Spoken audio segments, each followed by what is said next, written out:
Welcome everyone.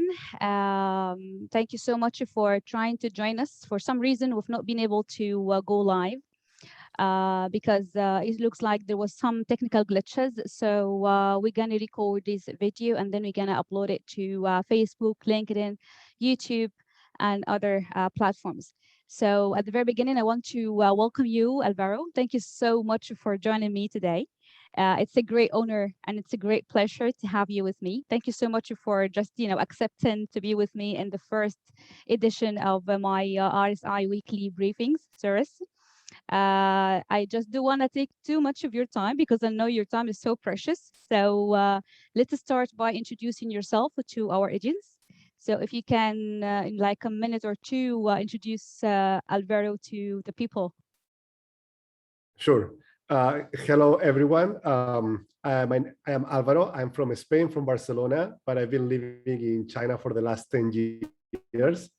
I always had the hobby of building some products to try to solve problems. And around 3 years ago, I had the problem in a university. I couldn't understand some lectures in Chinese, so had to find a solution. So that was the beginning of Akkadu. I started with some AI solutions. If they were not accurate, then I started to provide this service to some clients. And at the end, I realized I needed actually interpreters. With that, I was able to deliver the quality that my clients require for their events. And that was how Akkadu started. Oh, perfect. Perfect. This is really interesting because I usually believe that when you experience something and then you try to innovate from your own experience, sort of a tool to help people, this has its own magic impact and effect more than any other sort of innovations that just come out of like a dream or so. So you've experienced yourself what you needed, and you've experienced what could be the better solutions, what could be the glitches, and how you needed to overcome it. And then you come up with this great idea of Akkadu. Yeah, I think always it's good that you can feel the pain yourself, right? So I felt the pain in the university. I was very frustrated, already 7 years at the time in China, and still I couldn't understand the professor. And what he was delivering was actually very good quality because the class was full of students. So I also wanted to understand. So yeah, that was a pain. And also I remember at that time, I remember I was going with where it's kind of a lawyers competitions, like a laws, there is a case, a mock-up case, and then the lawyers are competing between them. And there was interpretation. At the time, I was remembering that they said everything was in Chinese. So with interpretation, I was able to follow, understand the case, why they want. So yeah, that's why for me it was obvious. I had a problem. Kind of, I realized interpretation really helped me understand even a law case. Was very good. Interpreters did great. So then in the moment that I had the problem, I already thought the solution. I realized the first thing that I built was not the right thing. My client complained because AI was not accurate. So then immediately I realized then I need interpreters. So that's how everything started. Yeah, everything started trying to solve a problem. Yeah. Perfect.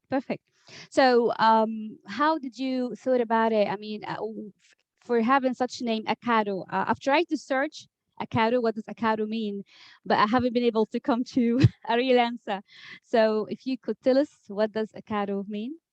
Yeah, that's a very good question. So actually, so everything started around 3,000 years ago. In the Middle East, there was a city called Babylon City. Yeah. And the citizens were building a tower called the Babel Tower with one unique purpose: to reach heaven. Now, based on the Bible, God was never happy with that idea. So punish all the citizens and makes them talk different languages so they cannot communicate, they cannot finish the tower. Right. Well, these are, Dina, old stories, but in real life, 3,000 years ago in Babylon City, the language that the citizens were speaking is called Akkadian. Akkadian is a forgotten language. It doesn't exist anymore, but it existed. And one of the words of the vocabulary is Akkadu. Akkadu means something coming from Akkadian culture and language. So in Mm. honor to that forgotten language, we call ourselves Akkadu.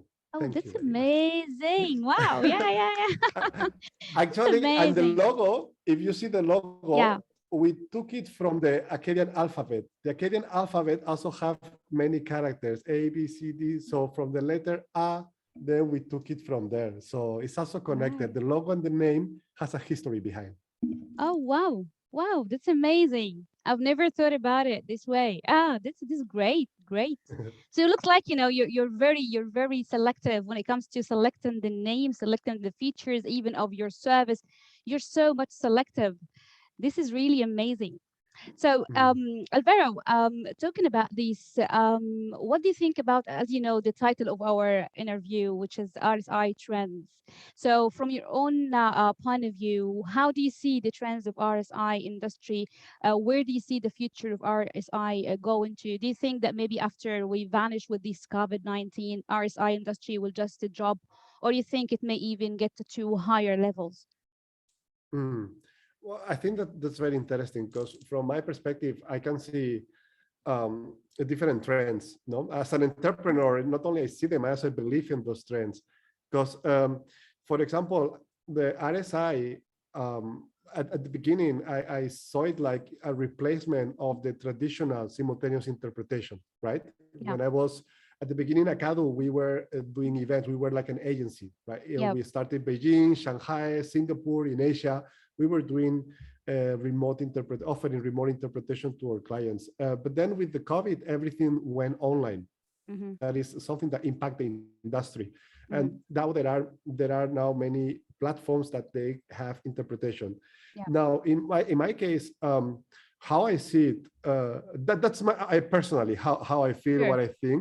Yeah. So in simultaneous interpretation, I think is like it's a function that empower an event or something to happen, right? People to understand each other. That's the beauty, Exactly. I think, of translation. And that's what I firmly believe. No, I believe that if we would live in a much beautiful world if we could understand each other regardless of the language. Absolutely. And simultaneous interpretation helps with that. Now, originally, this was more on meetings or high level events, for example. But because there is a cost behind.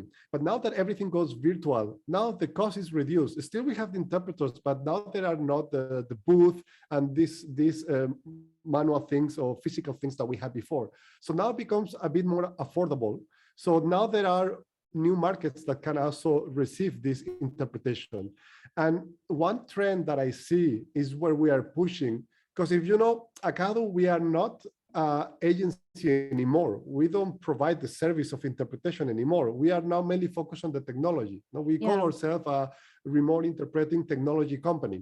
So Yeah. now what we see is like there are many virtual platforms that exist thanks to COVID. There are now a lot of virtual platforms that now we are knocking the door and we're telling them, hey, if you have a client that suddenly needs to stream in different languages, how do you do it? And then the Mm. virtual platforms have their own solution. Oh, we do this, like that. But in our case, we tell them, hey, you don't need to build anything. We just have a bunch of lines of code where you can integrate Akkadu. You can have this button like the one you have behind with different languages. You can integrate this button in your virtual platform. And now you can receive the audio from the interpreters. And that I see is a trend because the virtual platforms, not all of them, they cannot afford and they don't have enough resources to build a proper remote interpreting infrastructure for their platform. And I can understand they also don't want to do it or to allocate too much efforts because not all of their clients want this, or not Yes. all of their clients can afford. Even maybe now there is no physical box that is needed, or room, the booth, but still some clients cannot afford, for example, the interpretation cost. So that's why a solution like the one that we have, this remote interpreting SDK API, this code language coding that we give to them, it becomes very convenient. And I can see there is a trend here for interpretation. This is a new market called the virtual world, where Yeah. I can see interpretation can be there. And there is an opportunity for remote interpreting. And not only that, also sometimes, because sometimes some event organizers, they contact us. Also, although we don't deal with them, we always recommend it to translation agencies, but some contact us, and when they come, I always interview them, no, to understand Yeah. why they contact us and everything. And sometimes it's interesting. Some clients or event organizers, they never had translation before. But Mm. now that everything becomes virtual, they are considering to reach more markets. Yeah. No, like for example, they suddenly tell us, "Hey, I would like to use Bahasa language. I like to Mm. reach Malaysia, Indonesia. I Mm. like to have Thai for the Thai market. It's Yeah. about ROI." So that this is interesting. But I asked them, "Did you do this before?" I said, "No, Alvaro. Always before my event was offline, and I had Yeah. 2,000 audience. But now it's online. Now I can reach." And I think that's beautiful. Exactly. Yeah. Because Yeah. It they is. have the same vision like us. Let's make more impact, right? So Mm-hmm. yeah, I can see this is a trend, and I hope in the future, if someone does it, because Dina, only eight, so 83% of the human population, they don't understand English. So if there is any host, event organizer saying, "I want to create impact in this world," and they do an online event just in English, they are missing 83% of the potential market. So Oh. I think in the future, if there is an online event and it's not streamed in different languages, that would be bad. You know, people should Yeah. feel bad. Oh, why you are missing these markets? Why you are missing the Arabic market, the Chinese Mm-hmm. market, no, Korean market? So I think there is a trend going into this direction in being multilingual. No excuses. Yeah. Everything is online. Let's be multilingual. Yeah. Perfect, perfect. This is really illustrative, but it's very brand new to my knowledge. And thank you so much for this. To know that you said 83% of the world population do not know English. So these statistics for me, it's really new, and it's very interesting to know that, because yeah, if this is really the case, so we're talking about kind of revolution that could be, in the near future. So everyone would like to get into this kind of virtual world. So yes, this should be kind of a must for the platforms to have the interpretation service available in numerous languages, because as you mentioned, otherwise lots of markets will lose huge chances and opportunities for better industries and markets. So this is really amazing. So commenting on this, Alvaro, because some people were talking and saying, this virtual world would come to an end in a day or another. Just after the COVID, everything would just get back to F2F or face-to-face or physical life as it used to be, and this virtual world just were like would be decreased a bit. But from my own perspective, which is again, I'm so happy to know that you also have maybe the same exact belief that I have, that the virtual world will exist no matter what. Because as you mentioned, it has lots of pros more than the cons.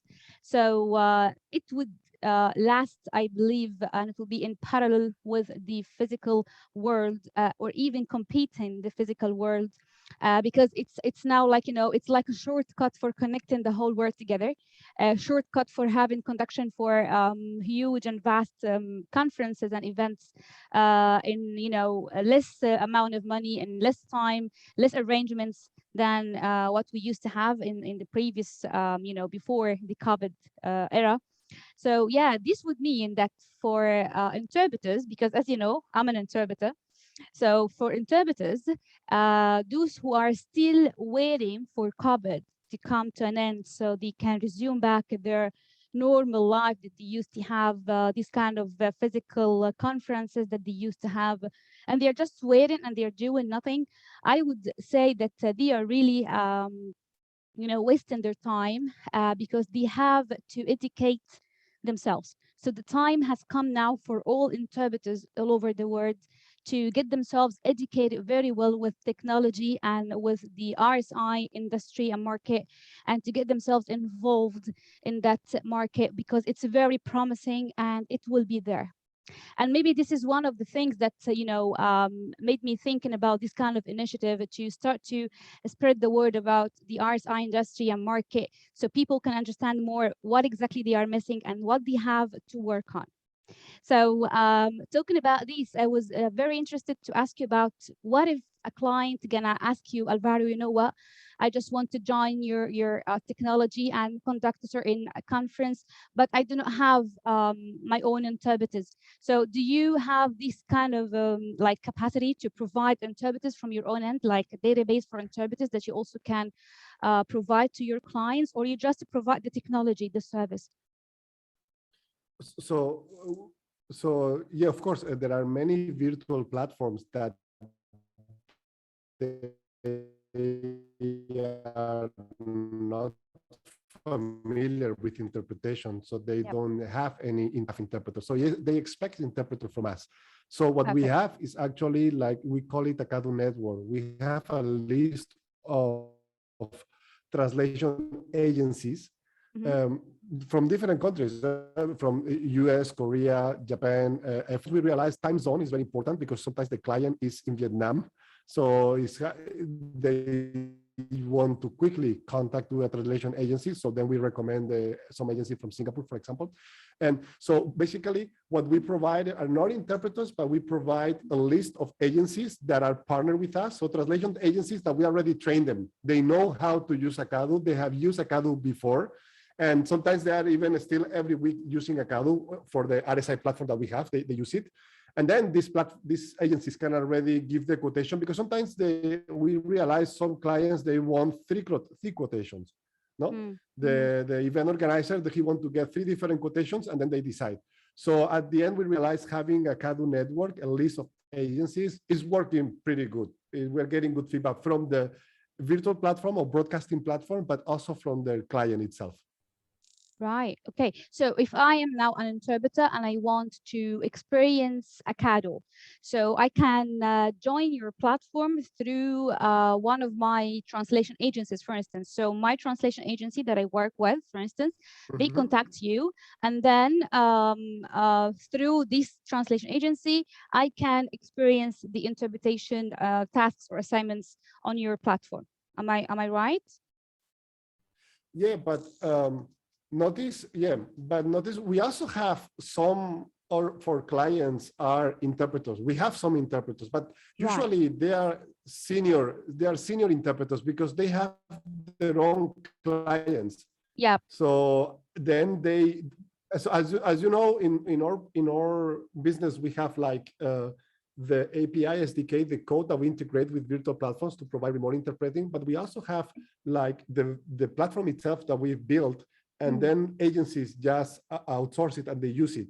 So we have interpreters purchasing this because they have like board meetings, or very often they have on weekly base, they have events with their clients, and their clients are using some systems or some platforms that they don't have interpretation.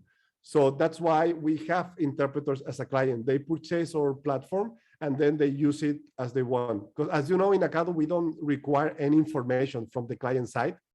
Yeah. We are not interested on the final client. We're interested in our clients, which are the interpreters or the agencies.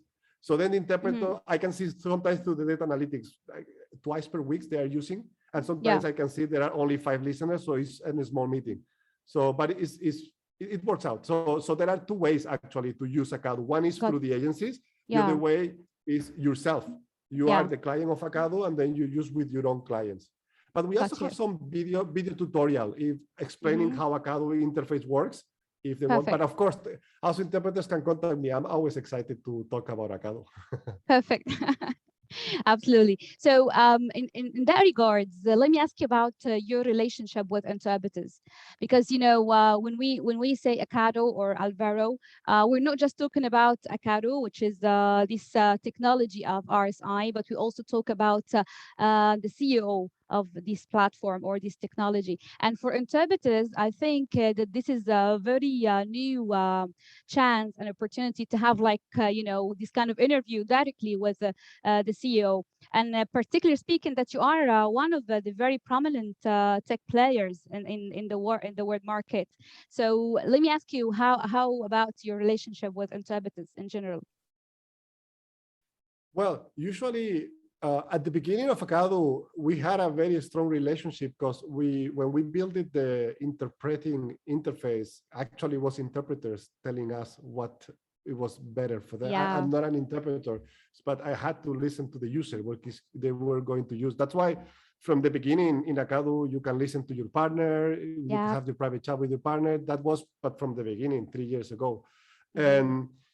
But then we also had like a network of interpreters since we were an agency. But since now we are mainly now dealing with translation agencies, then we only have currently a few interpreters, the most senior ones, the ones that have their own clients, Yeah. the ones we keep in touch because they are our clients. So we have now interpreter as a client, Yeah. not as an interpreter that we are source to do interpretation. This now. Yeah. Perfect. And talking about the platform of Akkadu, the interface itself, the languages that are available, Alvaro, do you have the whole languages available? Do you have Arabic, particularly speaking? So do you have Arabic channel for the audience to listen to Arabic interpretation, or Arabic is not listed yet? Yeah, we have like around 20, but we are adding because sometimes, for example, we never had Bahasa before. Yeah. It was because a virtual platform told us that they needed to integrate us because they had an event of 7 languages, and one of them was Bahasa, and the other one was another language that we didn't have. But it's easy to add. It's easy to add, and then the interpretation to happen in Akkadu is also easy because just the agency need to find the right interpreter. So yeah, so now we are enhancing the language channels because the demand is surprising sometimes the languages that the clients require. Perfect. And what about the next steps for Akkadu on the short term and the long term?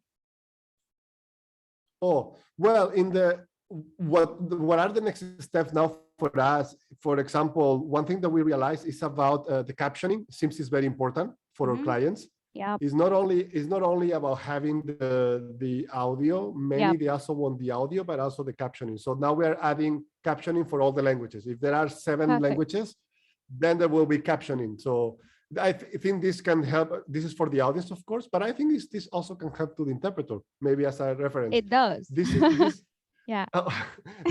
Then also the other thing that we're adding in the very, very short term, it means within this month, because we have already events on September, is the relay. At the beginning, we never add the relay function because I always thought this is very high level stuff. And we at Akkadu, we were focusing more corporate events, but not with relay.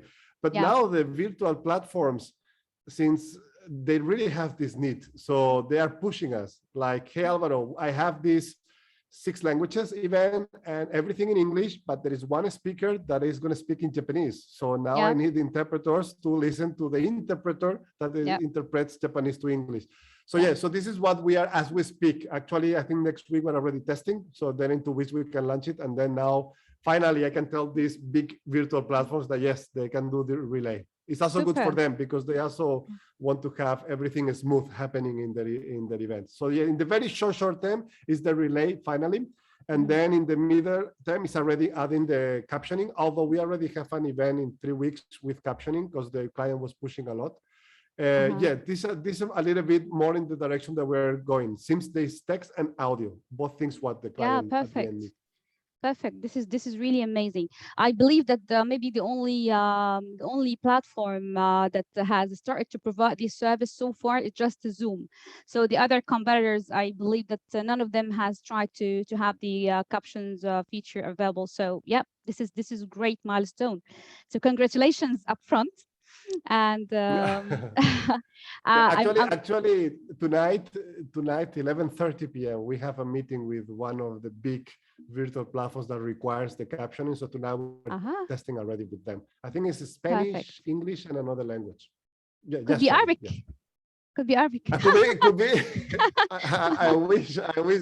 Look, the more languages the client can add, the more people can understand that content and learn from the absolutely. content. Absolutely. So talking about this, it's very interesting. I was thinking about, I know that Akkadu, till this moment, you do not do this kind of like accreditation or certification to interpreters, like to train interpreters and then to accredit them to your, network, and then they are like registered on your network. I know that you haven't come to this point yet. So I was thinking, what about if you can do it this way, like other competitors? To provide sort of like training, very simple training on the interface itself for interpreters. And then once interpreter, pass this training, then they can get this accreditation or certification. So they become Akkadu certified or accredited interpreter. And then they can start to be like kind of like your vocal points with the, with the external world. And then they can start to spread the word better about Akkadu interface and features, and educate people about you. Because as you know, people have lots of concerns about educating clients, because as you mentioned at the beginning, that not all of the people even understanding what is going on, what is this kind of virtual world, what is exactly the RSI platform, what's the difference between RSI platform and event platform, so people really need to get educated. So what's your take on this? Well, I think that's a very good point, because the first 2 years when we were an agency, we had to educate the client. But now it's different, because notice now the interpretation that happens in Akkadu always goes through agencies. So we educate the agencies. When an agency Perfect. comes into Akkadu and they purchase a package, we do a training to them. We also, because we usually for agencies, we sell packages of audience, not like 1,000, like 10,000 or 50,000 audience. So we always give them like 100 audience free package. All It right. means they can use Akkadu as much as they want until they get a certain point that they get 100 audience. So if the first day they get 10 audience, no problem. They're using Akkadu for free. The All next right. event or test, they get 20, no problem. The next one, 50, no problem. But when they get 100, then the channel is closed. Yeah. But we allow them, so we train them, and then we tell them, now you can use for free until you get 100 audience, but please use it with interpreters and train them, because we give them the training, then the agencies start training their own team to train the interpreters. One thing that I noticed is that translation agencies, they like to keep their clients and the interpreters. One thing that I know, which is fine, because Akkadu, we mainly focus on the technology. So we are not going to take their clients or take their interpreters. But thanks to that protective feeling that they have, I noticed that the agencies, they want us to train them very, very well. So then they can train their interpreters by themselves, which is good. So that's why I like this kind of collaboration, because now I have agencies in the US, in Korea, in Singapore, that I only trained them twice. And then we haven't talked about the training anymore. And they are already having events very often, and everyone is happy. So it means it's working. Perfect. Well, so Alvaro, I think maybe you've covered all of these important areas that it was in my mind. I was trying my best to cover, or like to ask some questions from interpreters perspective, from clients and tech players perspective. So I think we've covered maybe everything as far as I know. So it was really interesting and very, very interesting and illustrative. And thank you so much. So just before you go, if you have like a final, conclusion remarks, or maybe a word to Dina, feel free. To Dina, to you. Okay, then I have two things for you, Dina. Oh, Yeah, wow. the number one thing is that's my personal opinion after talking with so many platforms. I think the interpretation market is bigger than what we thought, because I remember 3 years ago when I started Akkadu and I wanted to fundraise, of course, investors give me numbers about the interpretation market, but the interpretation market, the numbers were just the traditional market. So now when I talk with virtual platforms, this virtual platform also, they are all news. They are 2 years old, 1 year old, but they are in A round or seed round fundraising. So there is a potential there. So that is a new market. And not only that, I'm also talking with broadcasting companies right? Sometimes they do some show TVs that they want to reach other markets. Yep. So these broadcasting companies, like for example, I was reading one of them, the Olympic Games, like the last Olympic Games, they had around 90% of the viewers coming from TV, 10% from online. Yeah. But this year, it's already 40 to 50% is online. So it means it's going from TV, it's going already to the online world. Now in the online world is also the virtual world. And in that world, there is also potential for interpretation, simultaneous interpretation. So that's why I can see the market actually, it's just the problem that we didn't have numbers before. But now we've seen all these cases, so we are building those numbers. That's right. Also, I'm telling this because in case I start fundraising, I hope some investor is looking what I'm saying.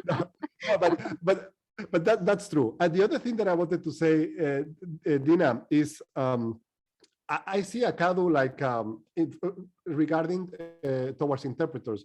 I see it like a tool that they can use in order to satisfy interpretation for anyone.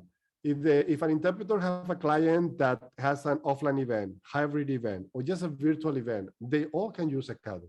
So that's why the few high-level senior interpreters that we have, they are all renewing the contract with us. And are actually the ones that use Akkadu the most. At least I think there are a few interpreters that they are every week using. And actually, sometimes I'm worried because it's already 6 months and they haven't talked to me. Then I ask, everything okay? And they say, it's great, Alvaro. But it means, okay, I just through the analytics, I can see, oh, there is still a streaming. So I think it's good. I think the interpreters, they are find a way to actually make Akkadu become their partner. Yep. And their client is using WebEx or using GoToMeeting. There is no interpretation theater. So the interpreters get all this video already inside Akkadu, and then the two interpreters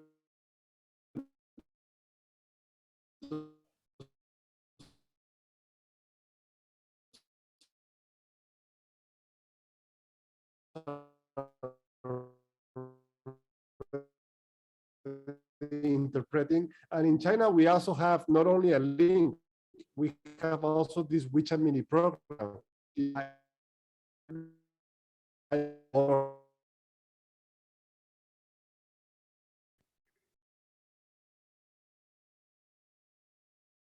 Alvaro, I think you're having connection issues. Alvaro, are you still there?